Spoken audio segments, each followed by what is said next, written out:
Welcome to the Everyone's a Critic movie review podcast. I'm your co-host, Bob Zarrell. With me, as always, is professional film critic Sean Patrick. Visit us at ihatecritics.net, everyone'sacriticpodcast.com. We're on Facebook, Twitter, Instagram. Our handle is CriticsPod.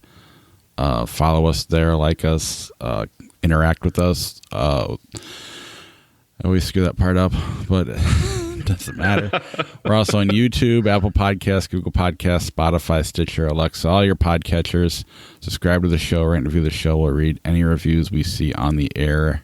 I believe we're also on Ghana, the India platform. And then YouTube, click the little bell to get notified when our episodes go live. We have been recording live there the last couple of weeks. I'll be wearing different merch from our TeePublic page. If you go to ihatecritics.net, you can click on the TeePublic link to buy any of our podcast merch. And there's also our Patreon, patreon.com/criticspod, the best way to help support the podcast. We're currently studying for our next bonus episode, I Spit on Your Grave. And it's 2.5 hour sequel. I don't know if you've seen that at all. I did not see that was that long. Are you kidding me? No, and you got to finish it because we have to do a bonus episode on it. You can't just turn it off. I turned it off once, turned it back on again. I'm about an eighth of the way through it. Isn't the original like 77 minutes? The original one's really quick. It's like half rape, half murder. They separate it right. Wow. But yeah. Okay. Yeah, it's so, and the acting's horrible, like way worse than the original so far. Maybe it gets better. I don't know. But we'll get to that on Patreon later on. Yeah. But first, I guess let's just jump right, unless there's any news you need to go over. Nothing I can think of. Yeah, so let's just jump right in to Ma Rainey's Black Bottom. All right, well, Ma Rainey's Black Bottom is based on a play by August Wilson and stars Viola Davis and Chadwick Boseman in his final performance. Directed by George C. Wolfe. And this is the story of a real-life blues legend by the name of Ma Rainey, who was huge in the 1920s. She was a major, major star.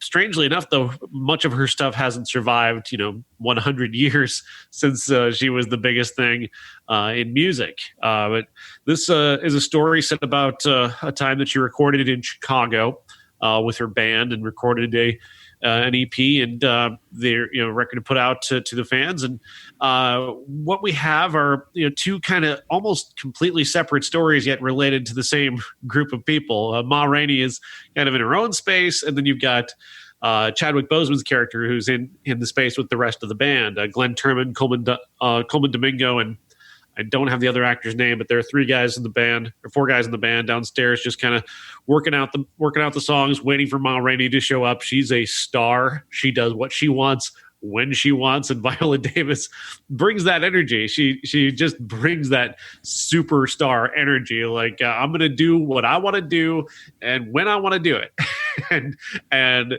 that is awesome. Watching her in that time be that kind of assertive person. In a time when black people were not, not allowed, but like treated badly if they tried to act like other people might. It's really remarkable to watch. She is such a powerhouse. But then so is Chadwick Boseman, who his character is basically, he thinks he's on the rise. He thinks he's, the best thing in the world. He's got a very big ego. He's, really starting to feel himself because the producer that they're working with has asked him to submit some songs. So he thinks this is just beneath him. And he's also wanting to put together new arrangements of Ma Rainey's songs without talking to her, which is adds an element of sexism to it, which is just, everything that she's up against is illustrated so perfectly from these 2 white producers who are trying to get her under control to this one member of her band who's being incredibly disrespectful. For his various reasons, he's got a lot of issues that he's working through as a black man in 1920 that definitely influences who he is, and we hear that in these incredible monologues, these powerhouse dialogues that go on for several minutes at a time. One of which is just him railing about God. That is just, it's beautiful. And when you take into context the fact that we just lost Chadwick Boseman, it adds this extra level of emotionalism to it that just really deepens this movie in a very sad and tragic way, but it's undeniably powerful. Then you have, again, Viola Davis is just, she's got a couple of great monologues, but it's really, her thing is energy and presence. When she steps into that room, she steps into that room. She is in control of that room. You don't even want her to look at you because it looks like her view of you might be painful. Like she could inflict physical pain with just the droop of her eyes a little bit. Just a glare that she has that is just vicious and dangerous. And I just adore that. I adore this movie. It's incredible. Yeah, there's only a handful of sets or locations. Like everything's extended, just dialogue. And it's one of those movies where, like 12 Angry Men or Glengarry Glen Ross, whatever, just a talking movie, I guess. It is so watchable.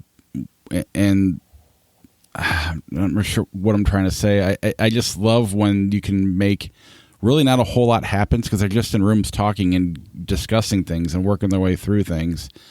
And then you have two actors who are noticeable, like they're really famous, Viola Davis and Chadwick Boseman, who disappear into their roles. You don't see Black Panther. You don't see any of the million characters Viola Davis has played. You see the characters, and that's rare when you have A-list actors like that playing the roles. And the performances were as good as I've seen this year, if not better. I mean, it was, I really enjoyed watching this movie. It's on Netflix now. It's definitely worth checking out. I think this is based off an August Wilson play, which was adapted by Ruben Santiago Hudson, who's did a very great job adapting this from the stage to the screen. And I think the difference between this and something like Fences, which obviously this will be compared to because they're both August Wilson works, I didn't like Fences, and I complained about how stagey that was because I really felt that Denzel's performance in that, the way they set it up, his way of sort of belting it to the back of the room as if he were on stage kind of ruined that movie for me. And Viola Davis in the same way had kind of a similar notion, or actually was his opposite, because she was underplaying everything for playing in a movie, and he's overplaying everything as if he actually were on a stage. And you don't see that here. You don't feel that same energy from Chadwick Boseman, even though I think there's the desire there to try and go over the top and bring as much power to his voice as possible as when he's doing those massive monologues. He seems to understand that he's in a movie and he doesn't have to emote so that the back row can feel it, and that I think this makes the biggest difference here. Well, and the consistency, like you said with Fences, Denzel's doing one thing, Viola Davis doing something else. Viola Davis is doing it better. Or doing something that works better for the movie. And here they're all kind of doing the same level of, stage to screen. They've found their lane and they all are in it together, and that really works in this movie. You can definitely see it and feel it, and I really, really recommend it. It's a hell of a movie. Yeah, it's really awesome. One of the best of the year, for sure. All right, let's see what else we got here. Fatale. Fatale, from the brilliant director Dion Taylor, who directed The Intruder and Traffic. He is not a great director. He makes a lot of the same movies over and over again. And Fatale is really just such a bad throwback to mid-'80s, early '90s thrillers about women be crazy. Don't have sex with them outside of your marriage because they'll go crazy. We've never seen that in a movie before. Honestly, when are we going to stop? It's been 33 years now since Fatal Attraction. Can we please stop having actresses try to reenact Glenn Close in different scenarios? Like, this is... She did it iconically and memorably. We can stop now. But we're not going to stop now because we're in a time when there's still male directors who think that this is a clever idea for making a movie. So Fatale is basically the story of Michael Ealy, and he travels to Vegas with his buddy, played by Mike Coulter. He's in a marriage that he's kind of unsatisfied in. His wife isn't paying attention to him. He kind of suspects that maybe she's cheating on him. And so his buddy, Mike Coulter, kind of convinces him to, let loose. He steals his wedding ring from him and tells him to go off and meet women. And he meets Hilary Swank's character. And they end up having a one-night stand in Vegas. And then he goes back to L.A., and there's a break-in at his house, and somebody tries to kill him. And when the detective shows up, guess who it is? It's Hilary Swank. You see that in the trailer, by the way. Great job putting that in the trailer because, oh, man, this movie is so dumb. It's just idiotic. And it just completely wastes the fact that Hilary Swank has 2 Academy Awards and can act the hell out of anything. And this just reeks of, I don't know if it's her bad choices or just Hollywood not giving her any choices. It really blows my mind because this is a role that is so desperately beneath her and beneath her talent. And there's something about women in their 40s that Hollywood has such an issue with. They won't give them anything, good to play. So she's got to take this. Yeah, but she's had that issue she really has. There's a lot of these movies that she's done. You have $1 Million Baby and oh my God, the other one just left my mind. Boys Don't Cry. You have those, but there's a lot of movies like this, bad horror movies she's been in. She's done so I don't. She's made some bad choices, but at the same time, when somebody has 2 Academy Awards, they should be catered to, not left to her own devices. But then again, I know none of her movies have ever made money. Hilary Swank has never, as they say in the wrestling biz, she's never drawn a dime, and and that's true. She doesn't have any real blockbusters on her resume. The times that she tried to make hit movies like The Core, or even minor hit movies like getting into the horror genre and The Reaping, they're just terrible movies. Right. And I think that's definitely worked against her, but it's also not her fault. Well, no, I'm not blaming her. It's a weird just how she's either as good as it gets or the movies are. She's never bad. Maybe she is sometimes. No, I've not seen her really be truly terrible in a movie. It's just that the options that she seems to have, or maybe she's just awful at picking movies. It's possible. I prefer to see the conspiracy theory, I guess, because she's such an incredible actress. She's even good in this. Like she's bringing a lot of different unique energies to this. But then she's up against a director who is just terrible. Deon Taylor is an awful director. He's an awful filmmaker. He has no good. He doesn't try to make any sense with what he does. There's so many nonsensical things that happen in this movie over and over again. The choices that he makes and that convoluted idea that she ends up being the detective, and then how that case ends up not having anything to do with her. She doesn't drive the action. She keeps kind of almost reacting, and then they bring in this element of strangers on a train, and that is just completely out of left field and requires such leaps in logic. Like Deon Taylor, you can't do Hitchcock. Just don't even try to do Hitchcock, man. You don't have that talent to you, and try and bring that together. He's just got so many ideas happening, and he's not bringing any of them together. He's just slapping this thing together, and it's just the seams show everywhere where he's just tying loose ends together that don't make any sense. And why this goes to the theater, it makes no sense. I don't see people rushing to risk COVID to see this one. It probably would play better at home. With kids in the background yelling over something else. It's just a weird decision, but that's such a terrible movie, and it just shouldn't exist. And she's clearly on social media trying to.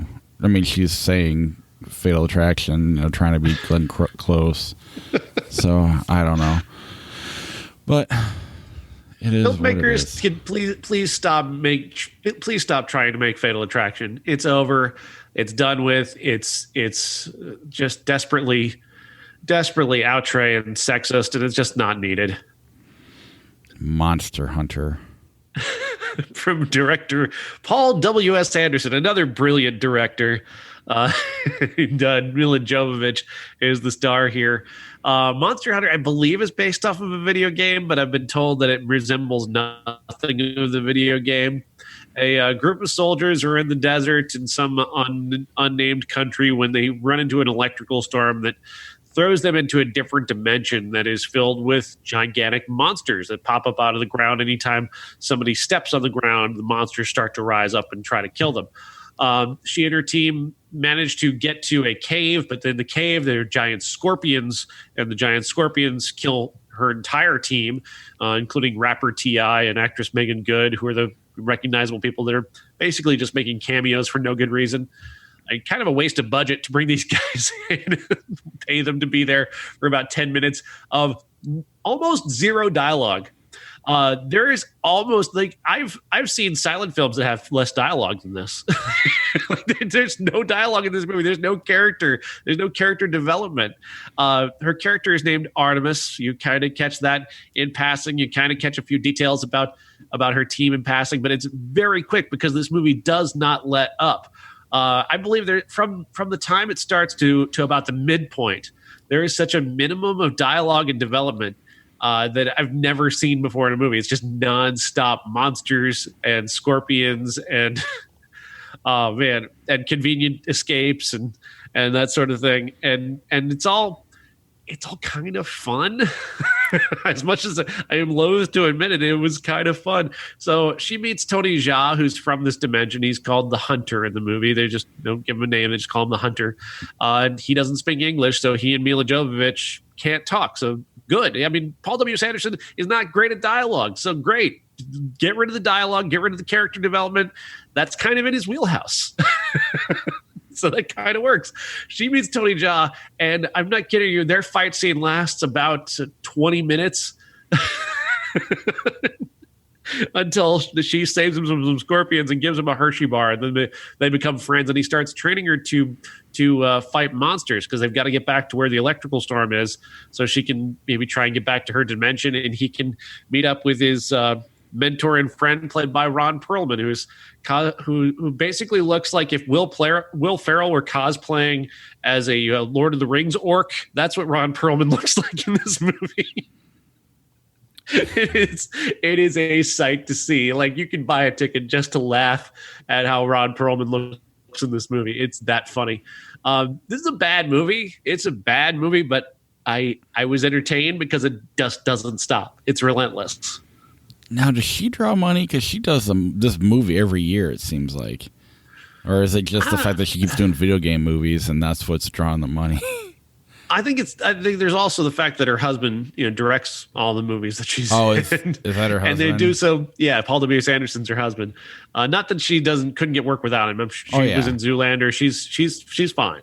Right. She's a strong presence and everything, but she makes her movies for a relatively low budget. That's the main thing. It's a great business model that she and Paul W.S. Anderson have, that they don't spend a lot of money. And the movies end up looking cheap and they're bad, but they do tend to turn enough of a profit. I'm still not going to go back and watch Event Horizon because I'm going to insist that it's a good movie. I don't want it to be ruined. So it's not. It's great. Here's all right. Let's get the next movie up and running. And this is where the podcast goes off the rails because I suck at what you do. So. But I will attempt it. Oh, boy. And you're aware. It's like all right, we agreed we were going to do the Bee Gees, and then Sean's copy expired. So I went and watched it on HBO. And it's basically an extended behind the music of the Bee Gees. I know them as that, the Staying Alive and those handful of hits around that era. Apparently they were around 10 years before that, and they sounded like the Beatles.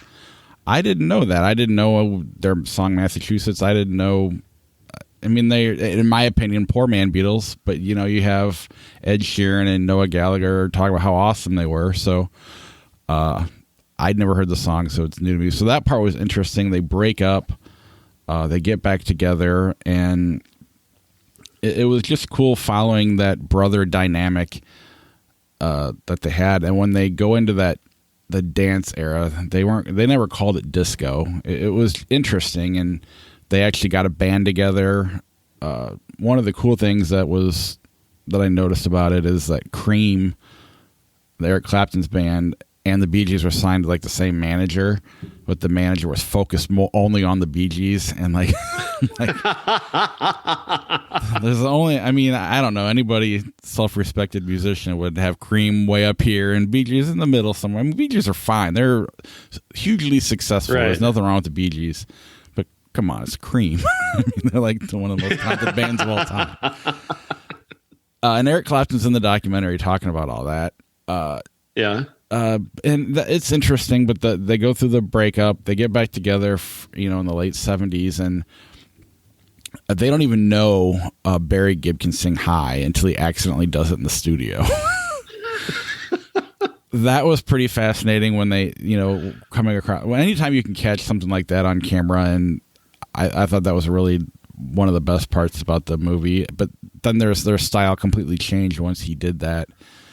And then from there, you see how they went from, kind of a small trio to a band to then a process studio thing.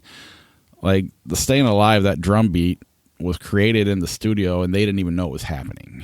Wow. They weren't even there. It was they had nothing to do with that. But that album was all theirs. It was just going to be their next album. It'd be in the soundtrack to Staying Alive or Saturday Night Fever, a movie I've never seen.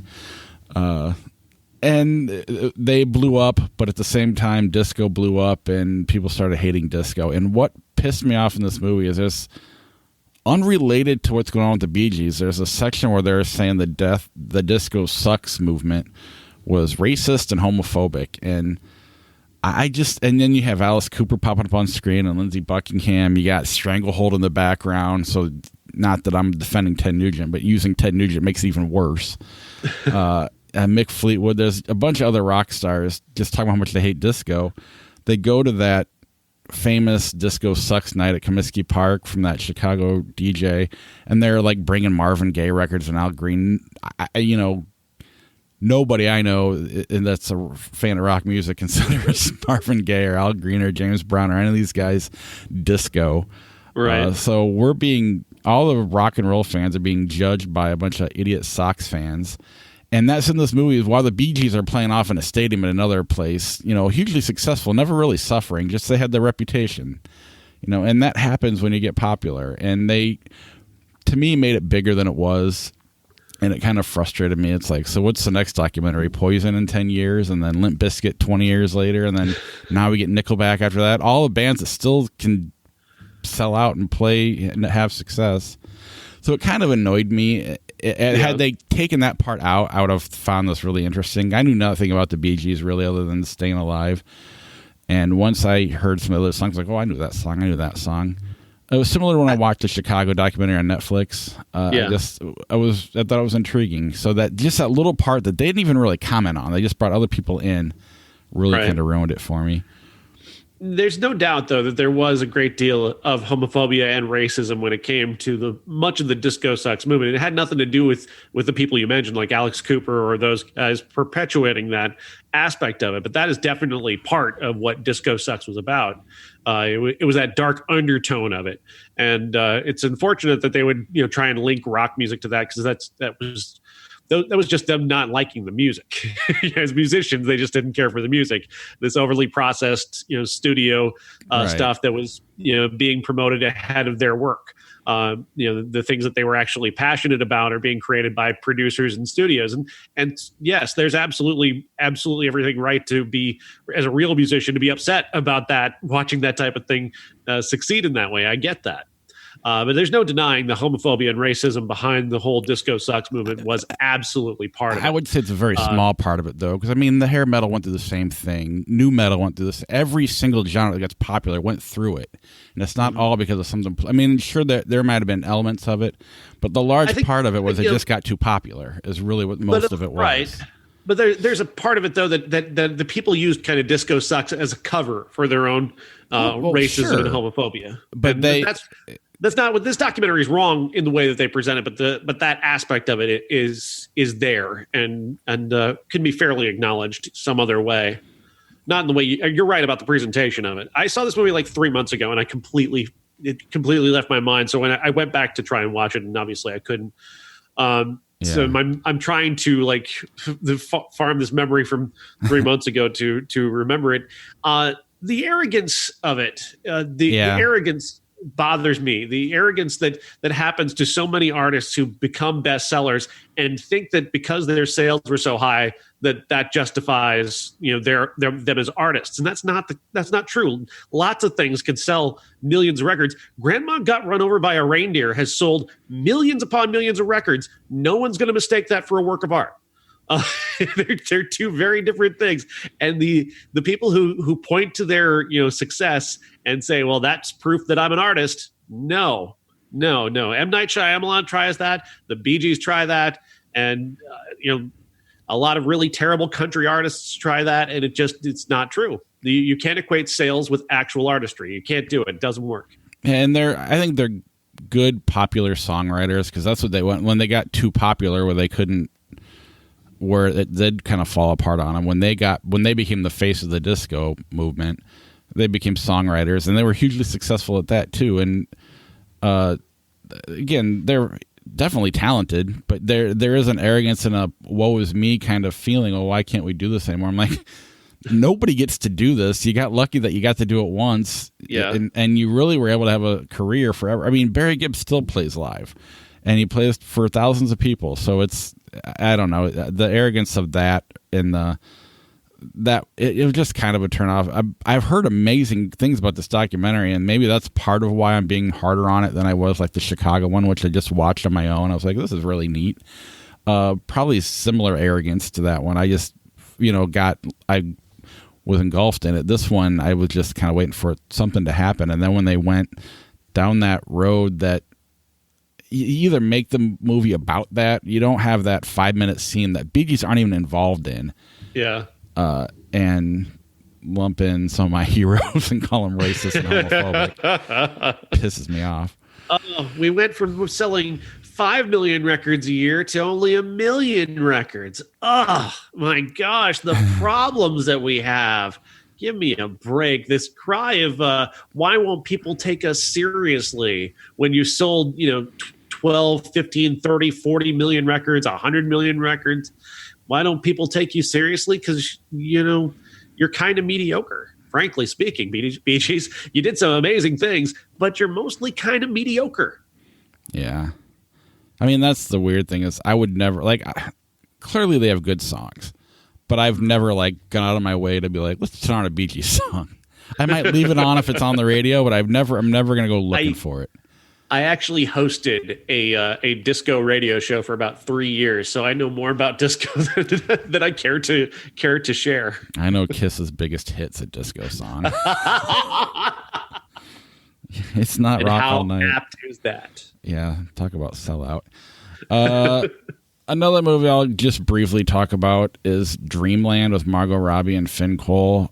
And I don't know if it's because I watched...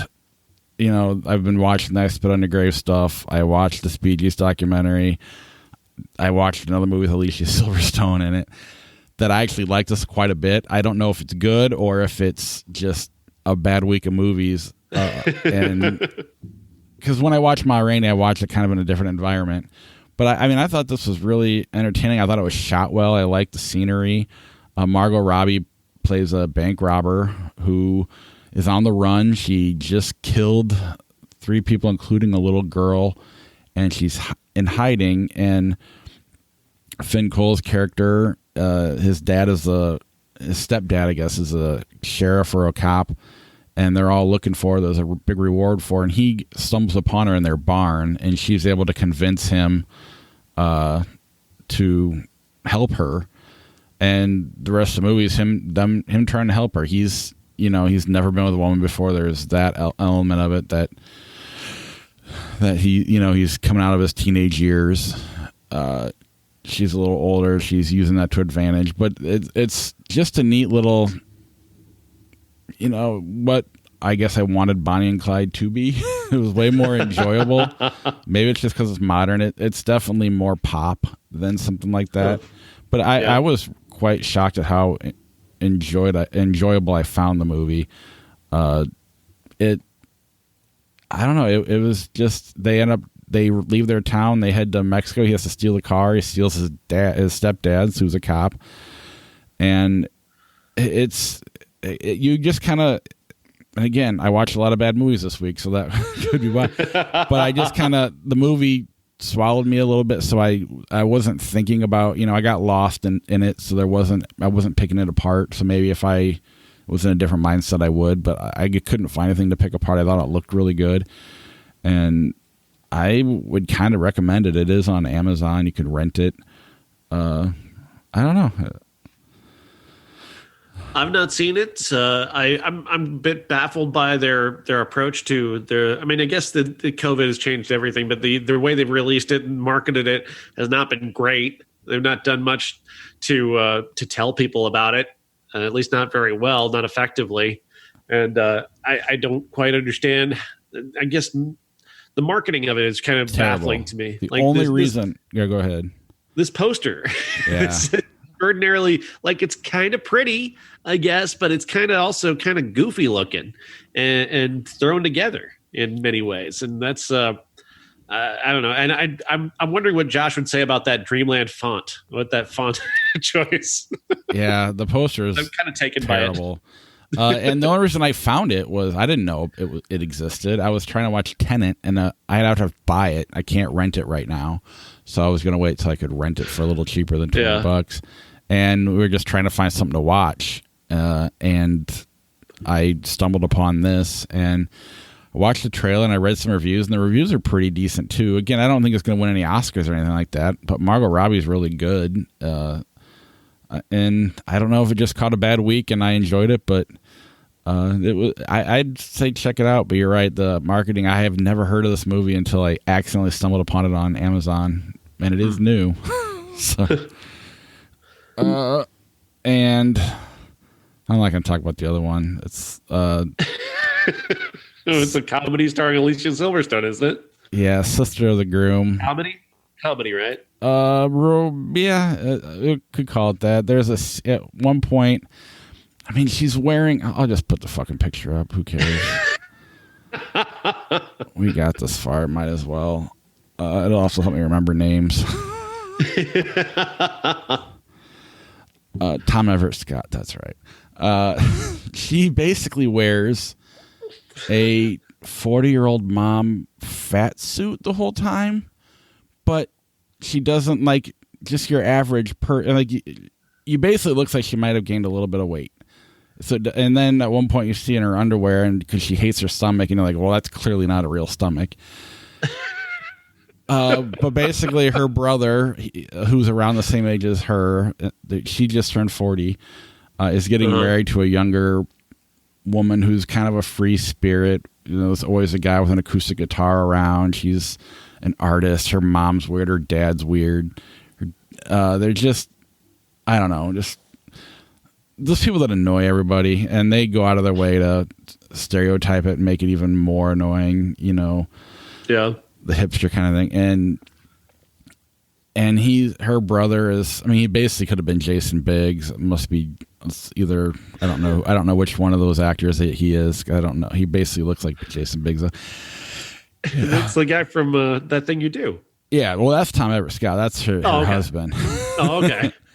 No, that's the whole. But I don't know. Basically, she looks clearly older than everybody else in this movie, except for the grandparents, and that's the running joke. At one point, she's on the toilet in Spanx watching porn on a virtual reality headset, trying to masturbate. And I mean, it's it's funnier to say, but it really wasn't funny in the movie. And then obviously the father-in-law walks in on her, and it's that movie. Oh my God. Wow. Yeah, the bride has never done drugs in her life, and she sprinkles Molly into some cake she's going to eat, and then you've seen this movie a million times. It's definitely an Alicia Silverstone vehicle. She's in every scene. I don't know why she doesn't work more. She was huge for like a year. You know, she was the Aerosmith girl, then Clueless, and then gone. I mean, she's been able to do things like this, I guess. But, and you say women in their 40s, but you look at like Amy Adams and Elizabeth Banks and all these people who still do movies. They're as old as her or right around there. So even Hilary Swank, I don't understand. Maybe she just became a mom and didn't want to work as much, but this is maybe my wife liked it. Love the tagline. What was the tagline? Big sister, bigger problems.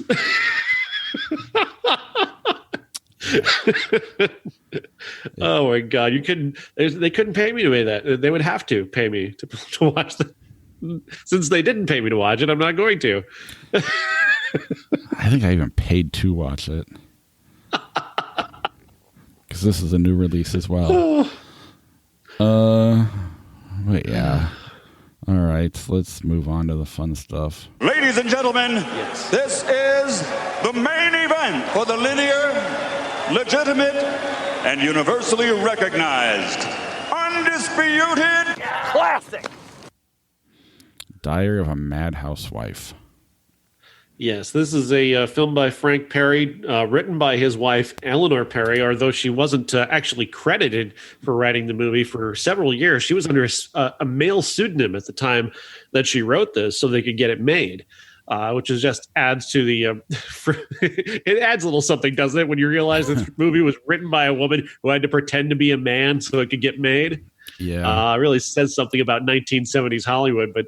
Diary of a Mad Housewife was recently released by Kino Lorber on Blu-ray for the very first time, and it stars Carrie Snodgrass as the title housewife, and she's married to Richard Benjamin, who is the worst human being on the planet. I've seen horror movie characters that I don't hate as much as I hate this guy. He's just like the pinnacle of just the ugly, misogynistic stereotypes of a 1950s, 1960s husband. He expects everything to have done on his behalf, and then he still is unsatisfied. He's still got to criticize everything. He wakes his wife up because she's slept a little bit past her, the morning time when she usually gets up, and he's bitching about his breakfast, and then says something about her weight. Like he says she's too skinny, which, gosh, and it just keeps going like that. He just these little nasty little asides about how she doesn't deliver breakfast in time, or her 4-minute egg tastes more like a 2-minute egg, or just this garbage that he just keeps doing, and encouraging her 2 children to do it as well, to be rude to her. This is the first 5 minutes of this movie, and I really wanted to just reach through the screen and strangle this guy. The plot, of course, is that she's eventually going to cheat on him, because who could blame her? I mean, how can you not? When you have a man who is such an awful human being that he ruins waving, Bob. He ruins waving, like literally waving his hand. He does this as he's driving away in a cab, and I just wanted to break his hand off and shove it up his ass. I was so mad. Like, I hated him that much. That's, of course, immediately following a scene in an elevator where he's dictating to her what she should pack for him on a trip that he's taking. Which at first I'm just thinking, you fucking child, just pack your own goddamn bag. He's got to have the blue shirt, but not that blue shirt. The blue shirt that looks like this, with this cut and this style, and make sure it's the right one. And then I got to have the gray socks, but not those gray socks. The gray socks that have this, they're made with this blend. And she's just listening to this, and you can just see her soul dying as she's listening to it. She's heard this so many times in her life. She's so tired of it. She's not rolling her eyes. She's just sort of zombified listening to this guy the little girls are just kind of, not doing anything because they just don't, because they're just off in their own little world.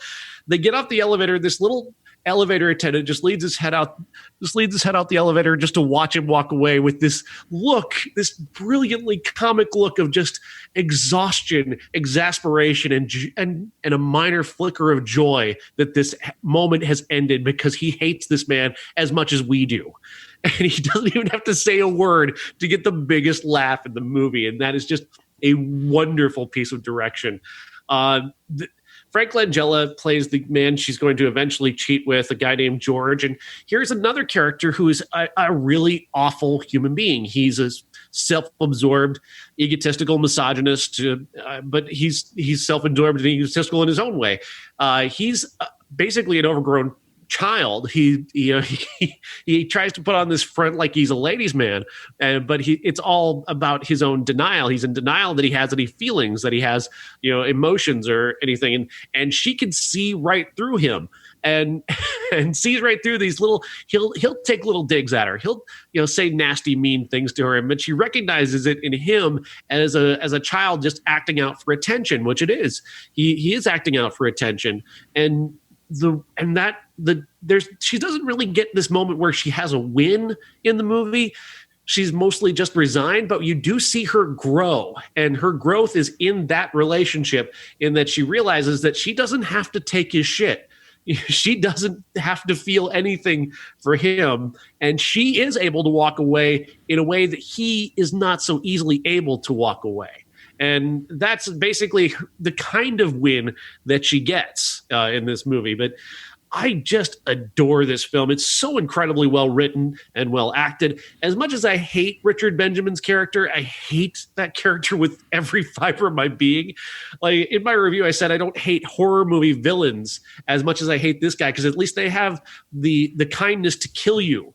And this guy's worse because you have to sit there and watch him be smug for hours. He's just going to hold you in a room and just be smug and asshole-ish for days on end. And you're begging him to kill you so you can escape him. That's so much worse than Jason just plunging a knife into your skull and ending it right then. It's so much worse. But I love this movie. Frank and Eleanor Perry are amazing, and this is an undiscovered classic. It's right up there for me with like Peeping Tom when I first saw that and had never heard of it before and was blown away by it.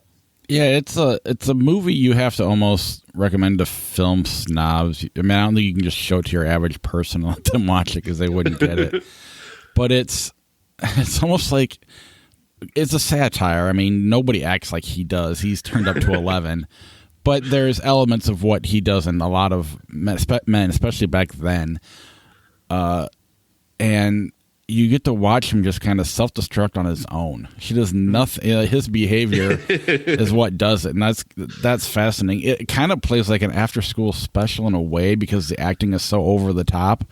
But again, similar to when we were talking about Black Bottom, they're all in it together doing the same thing. It's consistent, so it works, especially in that satire-type atmosphere.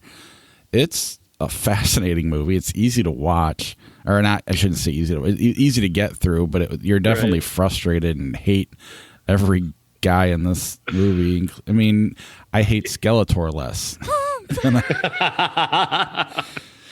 Roger Ebert's review of this is really great, of course, and he pointed out something that I kind of missed until after I saw the movie, and that says he basically says, pay attention to the title, Diary of a Mad Housewife. It's a diary. We're watching her version of this. Right. It's her take on these men around her. So if Richard Benjamin's character is turned up to 11, it's because that's how she sees him. And that's how his character is not realistic. It's her version of him.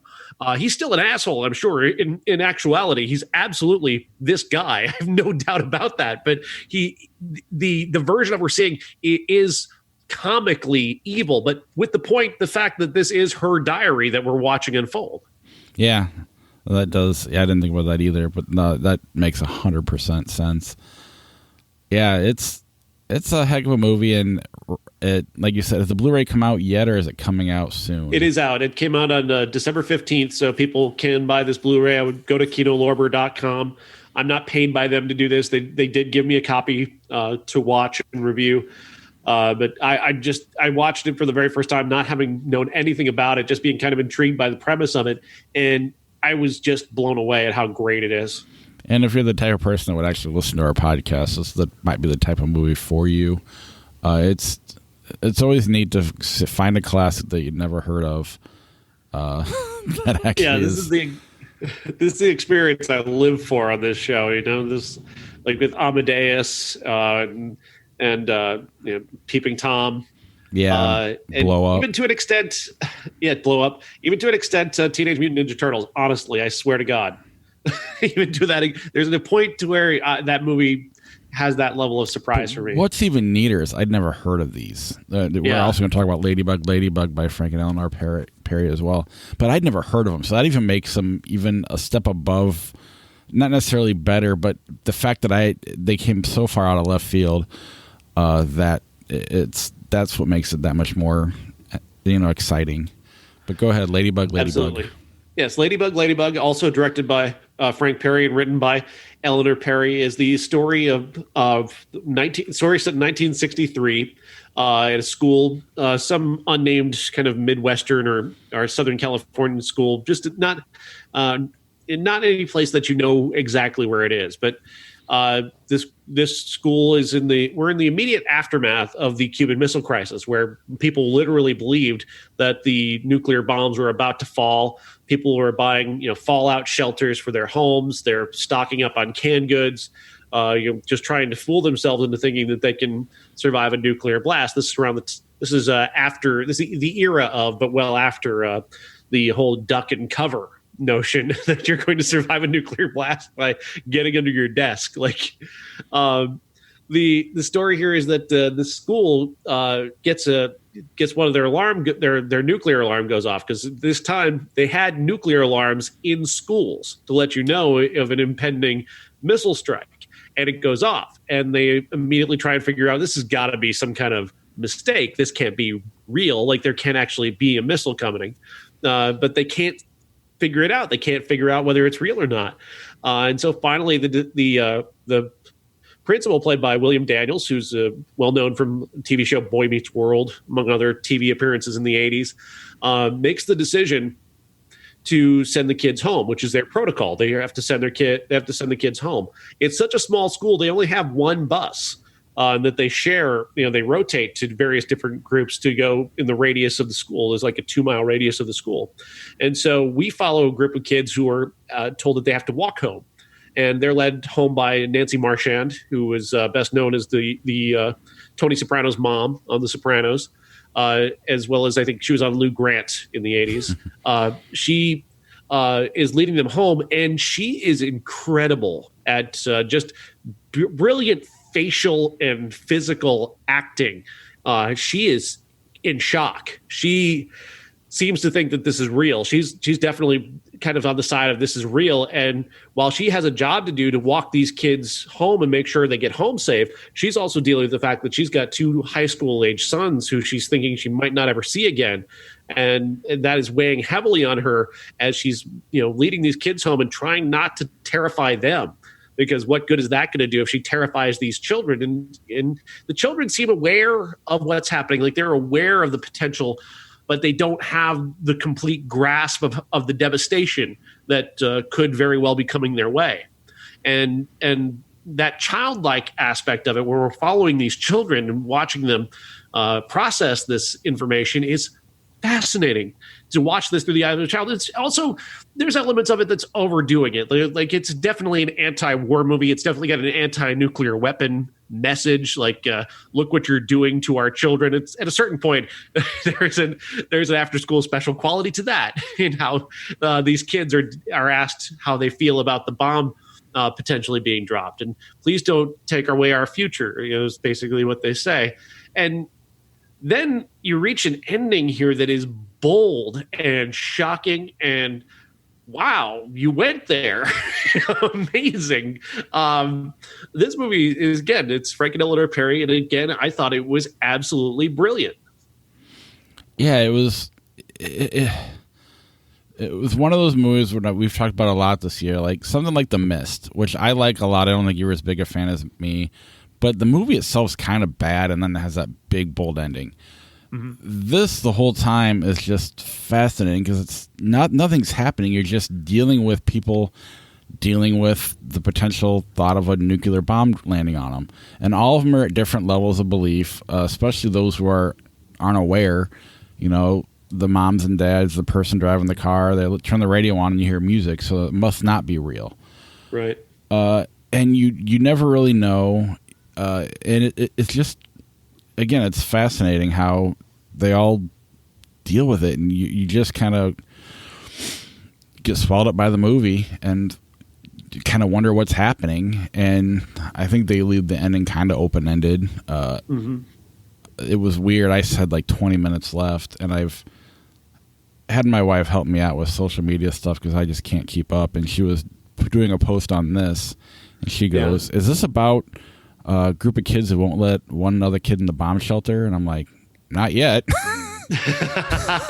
Then she goes, and then they find out it's all fake. I'm like, I never found out it was fake.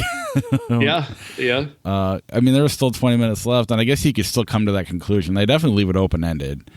But it's, I don't know. It was this one more so than the other, and then Diary of a Mad Housewife. I think more people could enjoy. I think enjoy is not the right word, but would watch it beginning to end.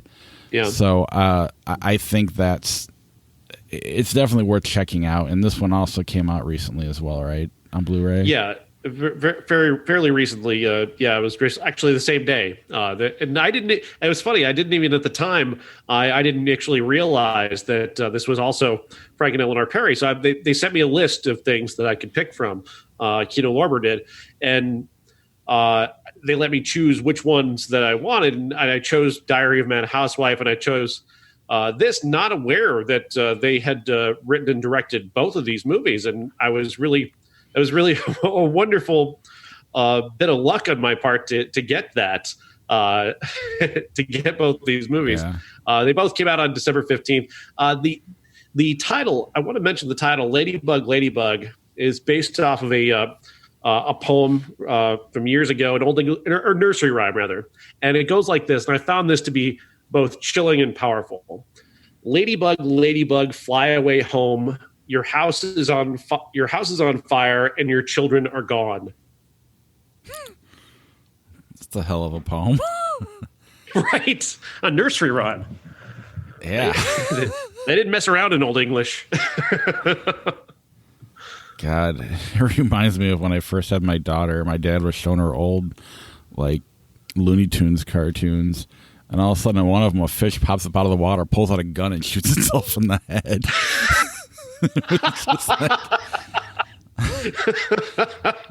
What our parents grew up with. Yeah, no doubt. Yeah, one of the things I thought was neat is when the alarm starts going off, they just let that play in the background. That adds this layer that makes you uncomfortable as a viewer, that adds to the tension, that really helps set the table for what this movie is. Because then they go away from it, the next 2/3 of the movie. But that first third where that sound is just kind of constantly there, it really does put you on edge and make you uncomfortable, and it sets the stage. And I thought that was really well done. But yeah, this one, I definitely think anybody who just kind of stumbled upon it would end up finding it fascinating.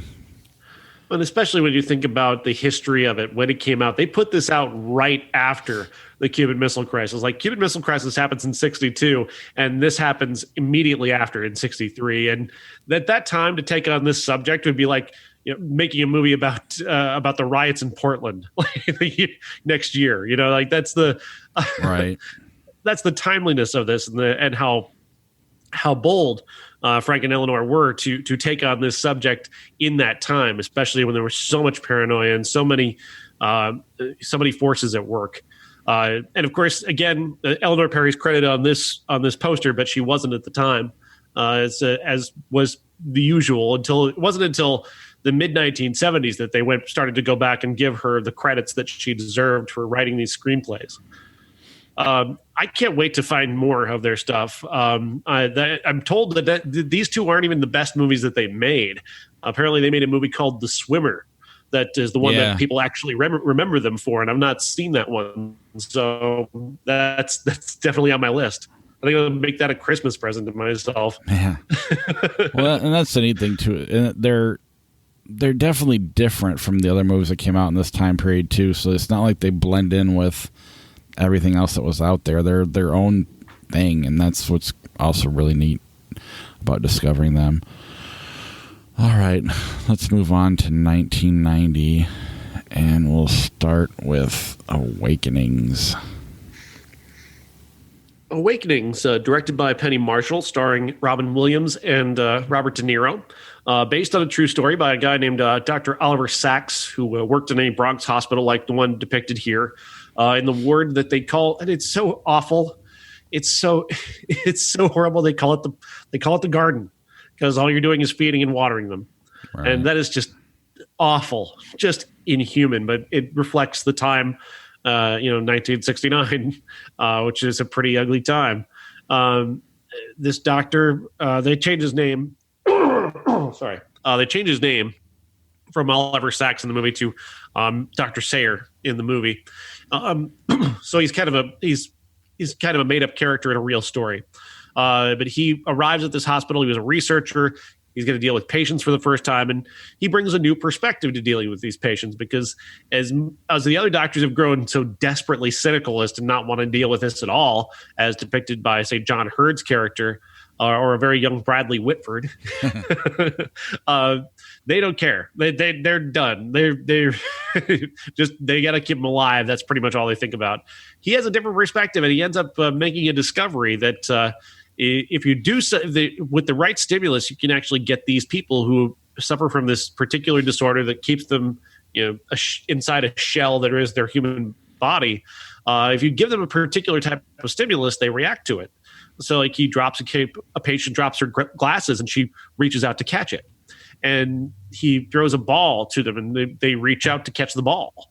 And these types of things are considered just motor functions by others, but he recognizes that maybe there's something there, some sort of stimulus that's actually driving them to do that. And it indicates to him that maybe they're still, alive trapped inside their bodies. And that's a really both a fascinating and also a horrifying notion, as Max von Sydow's character, the brief cameo captures. He's the doctor who treated them at the time in the 1920s when they became sick, 1930s and 40s, and said basically that the alternative, that they are alive in there, is more horrifying than anything else, which he's not entirely wrong about. That's a really terrific perspective to bring to this. It's empathetic, as sad as it is, and as much as it's used as a way of justifying not helping people, it's also understandable, because you don't think you can help them, and thinking about it that way is really terrifying. But it's bold of the movie to actually go there. So he finds out that there's this new drug that's for Parkinson's patients that he thinks at a large enough dose might bring them back to life, and it does. But we're going to find out it's not going to last, and that's really what makes everything about this so incredibly poignant. Robert De Niro plays the main patient in the movie, and he's very human and very, very real. And it's one of the great performances of De Niro's career, which was easy to say. He's got a lot of them, but he's really, this is not the De Niro of Raging Bull or the De Niro of Goodfellas. A wholly different performance, and a very gentle and very sweet performance that also has a lot of physicality to it, and can invite a great deal of showiness or mawkishness. And I think he and both he and Robin Williams avoid the worst aspects of this through their performances. I thought Robin Williams, the way he dedicates himself to this doctor's quirks, the way he kind of keeps himself insular and doesn't open up and become bonded to people very easily. I thought that was a great way to play this character. Because again, if you see Robin Williams not controlling himself, that's Patch Adams, and it's awful. So this is definitely the opposite of Patch Adams. This is the anti-Patch Adams, and I appreciate that. But in a lot of ways, this is responsible for Patch Adams, because that's probably why he made Patch Adams. No, I mean, I liked it. It's definitely a very dramatized version of the truth. I mean, it's almost as probably accurate as Texas Chainsaw Massacre is to the Ed Gein story, because they definitely go further with this one, and part of that takes me out of it a bit, and I shouldn't let it, because it is really, really good, and if you really stay in it, it's pretty terrifying, especially when you give them a little bit of life back, and then then they lose it again. Yeah, that makes it even that much more terrifying. But I have to think about that afterwards. I'm not thinking about it in the movie like I should, and so I got pulled out a little bit. But at the same time, it's very watchable and it's very good. I mean, Penny Marshall's a very solid director, and I was thinking, of the guys from De Niro's generation, the scene chewing the scenery, he does it less than the Pacinos and the Nicholsons, and this is a perfect movie to do it, and he doesn't. I mean, it's very contained. I mean, you almost wonder how he did it. Like, I wouldn't put it past him to take a pill that made him do that naturally. Because, I mean, it looks like he's naturally doing it. It doesn't look showy. It doesn't look bad. I mean, it's not 100% consistent because he does come in and out of it a lot, but you could say that that's just based on the drugs working too, so they have that covered. I mean, I was really shocked. I was kind of not expecting to like this movie as much as I did, but I still think I should like it more. I don't know. I think something pulled me out of it where I wasn't as invested. Again, I got to cite the marketing here and looking at the poster as well. Doesn't do this movie any favors. Not that there's anything like edgy about this movie. This is not edgy in any way, but this poster just makes it look so dull. Well, it's back to that gentle and pleasant. Yeah, exactly. That catchphrase there, that there's no such thing as a simple miracle. Like, it can be in a fucking Lifetime movie. Like,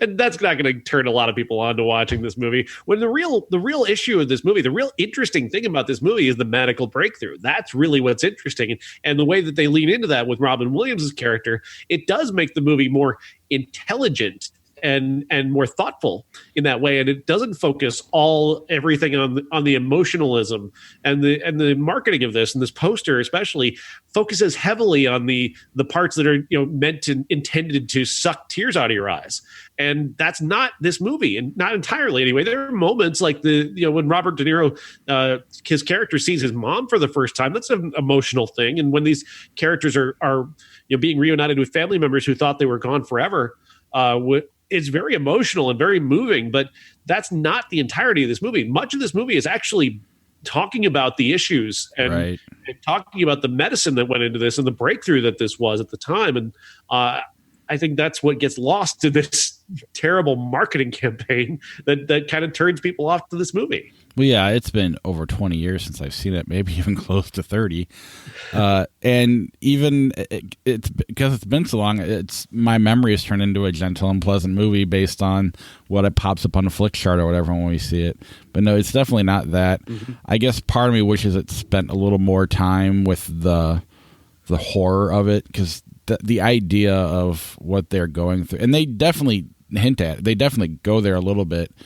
But because I kept losing my investment a little bit, I missed some of that, and that really, I think, could have made it even more powerful. And maybe that's not really a Penny Marshall thing to do either. I don't know, but it's still a great movie, and De Niro deserved being nominated, if not winning. I don't know who won that year, but he was. 1990 was not a great year. It's not a great year for movies. So that's why this is probably even better for me, because I'm putting it in my top 10 for the year 1990, because it's such a crappy year. Yeah. Still no Goodfellas. Well, yeah. Did Kindergarten Cop do anything for you? Or did you not watch it? I didn't even I watched it a dozen times as a kid. I think I can remember. It's not a tumor. Yeah. Ugh. I loved it. Mainly because the boys have a penis, girls have a vagina kid is so much like my nephew. Like, looks just like him. That's something my nephew would say. He acts kind of like him, so that added an element of fun to it. And then obviously, well, that was the other thing. We watch it with the kids, and right off the bat, it's like, you know, I remember watching this as a kid, and they're killing people. I mean, it's full blown Lethal Weapon right off the bat in this movie, right? And so I don't know, but it was fun. I thought the kids were, and then yet I think a lot of them ended up on like Full House and other Family Matters and other shows like that later on.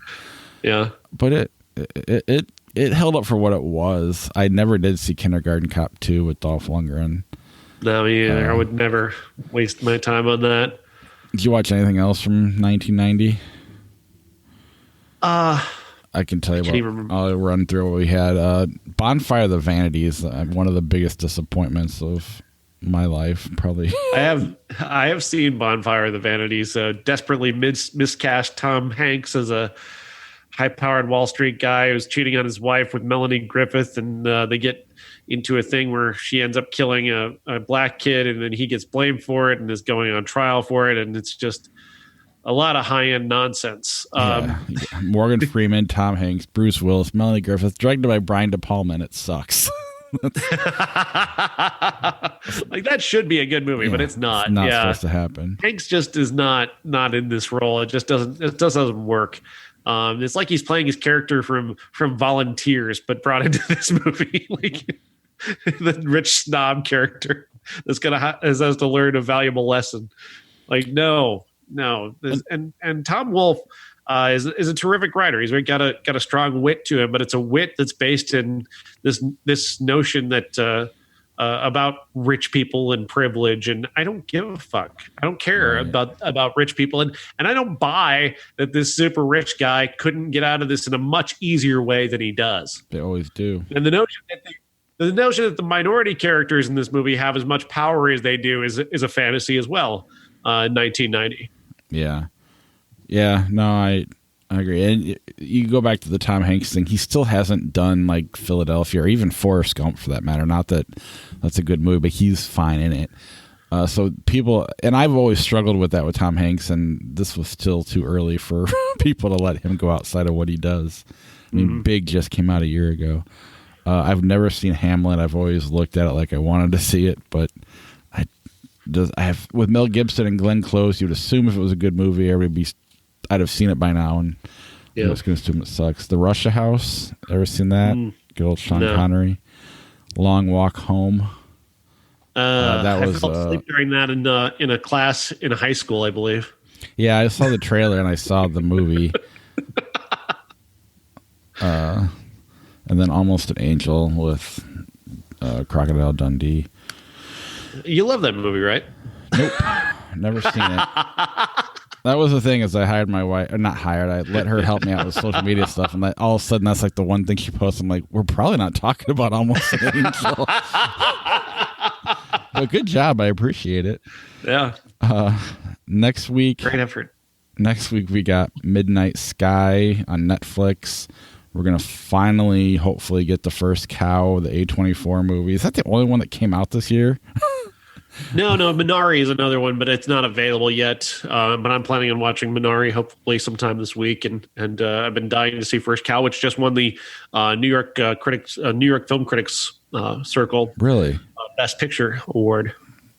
Oh, that's good. I was starting to lose faith in it because I look at the stars, and the stars are like low on it, on like Amazon or whatever, but that gives me a little bit more I'm imagining this is movie more for us than it is for most people. Yeah. News of the more world. For me and my love of Alcazar Balthazar. So News of the World and Promising Young Woman are coming to theaters, and obviously Godfather 3 turns 30, so we're going to watch Francis Ford Coppola's redo of Part 3, and I may even watch 1 and 2, why not? Also turning 30 this week is Alice, Woody Allen, and then Green Card, Gerard Depardieu. I'm going to try and get to Alice. I doubt I'll get to Green Card because I have no interest or memory of that movie. So I just remember commercials for it, similar to like It's a movie we talked about earlier this year with, I don't remember who the actor was, Quigley Down Under. I just remember that Green Card. Yeah, Green Card was everywhere. There were a lot of people who thought Gerard Depardieu was going to be a thing, and that was just never going to happen. They tried.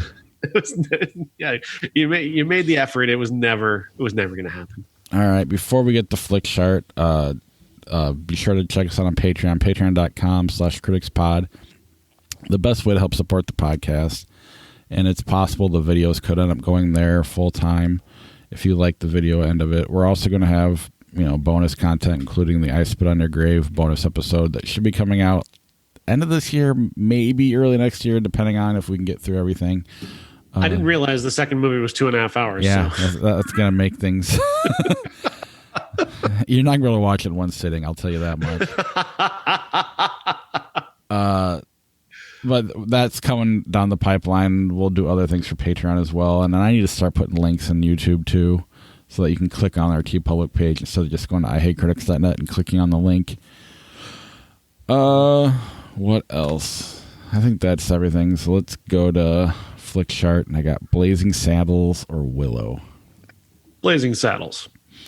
I'll go with you, although it's technically Willow for me, but I know I'm just by the time I saw Blazing Saddles, it was just too late, so I know I'm wrong. Crazy Stupid Love, The Hurricane. The Hurricane. Yeah. The Goonies, Gate of Flesh. What the hell I'm not seeing that? Gate of Flesh. I think It looks amazing, though. No kidding. Great poster. Next week's classic, Gate of Flesh.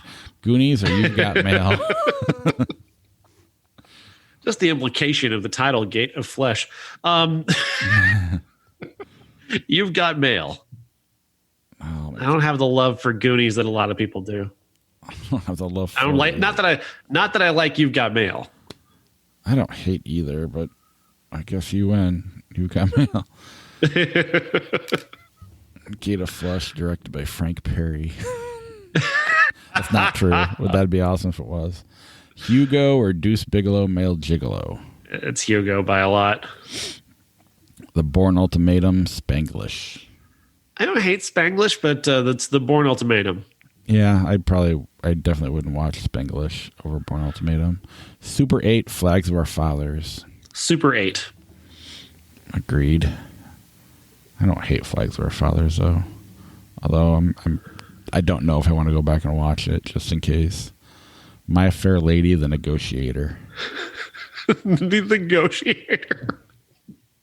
It's so watchable. Or was before Kevin Spacey was revealed to be Kevin Spacey. And but everything unwatchable. Yes. From Russia with Love, Munich. Agreed. You Only Live Twice, Get Smart. Get Smart. A View to Kill. What the fuck? Or Jack. You're going to make me choose a James Bond movie. A View to a Kill. If only just because my sister and I enjoy that movie so much. Not for ironically. We don't like the movie View to a Kill, but Grace Jones has this thing where she kills a guy she pops up in his back seat of his car and kills him. And for years, my sister and I would always, when we were leaving, we would just tell each other to be sure to check your back seat for Grace Jones. Just because. So just for that, it makes me kind of admire that movie in a way.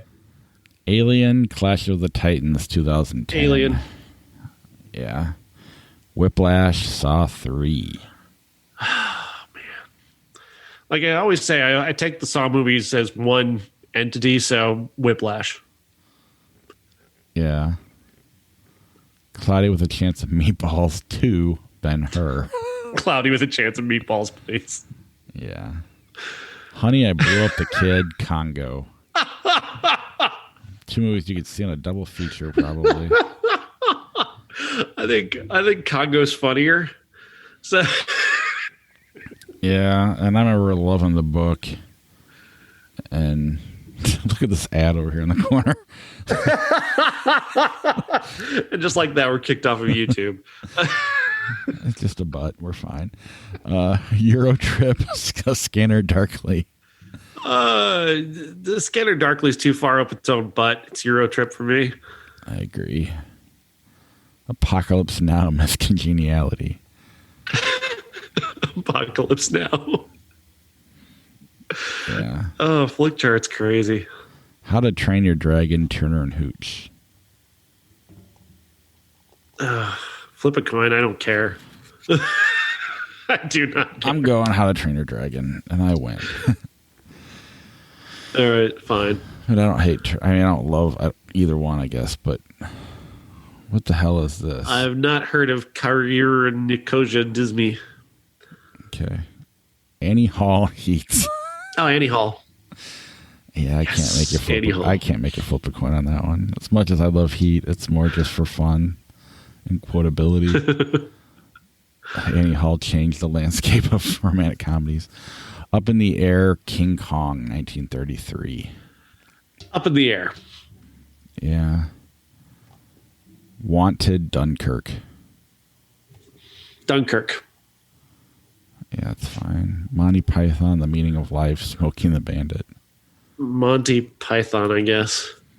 That's the lesser. Yeah, but growing up Catholic, I love that scene where every sperm is sacred, and that whole song is amazing. Escape from New York, Car Wash. Escape from New York. Yeah.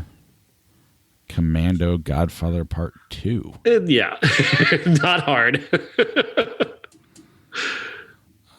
Rudy, Mission Impossible 3. Mission Impossible 3. If only they had Rudy yesterday against Clemson. I'm not. Oh, I've seen Sunrise. Sunrise is amazing. But is it as good as American Pie? I have not seen Sunrise, so is that what you're picking? Sure. Yeah, right. That's amazing. Lord of the Rings, Return of the King, Catwoman. Lord of the Rings. Yeah. Catwoman actually somehow feels longer. Yeah. At least they're about done walking in Return of the King. Wild Hogs, Singing in the Rain. Singing in the Rain. I'd love to see those movies combined into one. Flubber, Dog Day Afternoon. 1997's Flubber, not the original. Not that it would matter, but yes. Dog Day Afternoon. The Day the Earth Stood Still, 2008, Billy Elliot. Billy Elliot. Screw you, remake of The Day the Earth Stood Still. The Mask of Zorro, Fatal Attraction.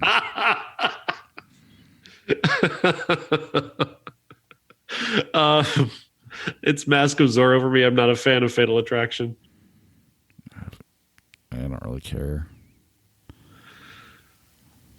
I mean, oddly enough, if it was like Basic Instinct or Fatal Attraction, I'd actually take Basic Instinct, and I think I'm wrong. I think most people would take Fatal Attraction. Most people would. Most people have some bizarre notion that Fatal Attraction is a really good movie when it's just a bunch of nonsense.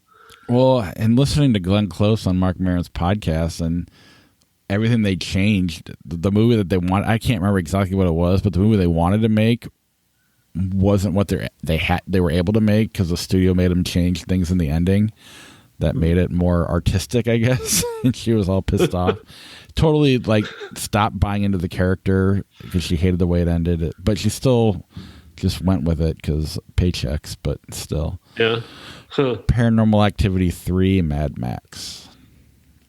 I guess Mad Max. It's not a good movie, though. Neither one of them are. It's just fun stuff to look at, I think. Usually that's what goes on with Mad Max movies. Eddie Murphy should not play a vampire in anything. Thank you for that flick chart. Midnight in Paris, Rambo 3. Midnight in Paris. Rango Dogma. That's tough. I love Rango. Rango is such a great movie, but I gotta stick with Dogma. I think Dogma for me just means more emotionally. I just enjoy it as a human being more. So that one is and again, growing up Catholic, that movie spoke to me. That was really my introduction to Kevin Smith was there, and then I went backwards. I mean, I knew who Jane Silent Bob were. I just didn't know the movies that well. The Lighthouse, Pretty in Pink. Don't forget to check our TeePublic page for our lighthouse yes. materials. Batman versus Jesus. I'll wear that next week. I love Pretty in Pink. I'm going to pick The Lighthouse because it's a better movie. I agree. Into the Wild, fair game. Oops, accident. Very funny. The Revenant, Tormented, 1960.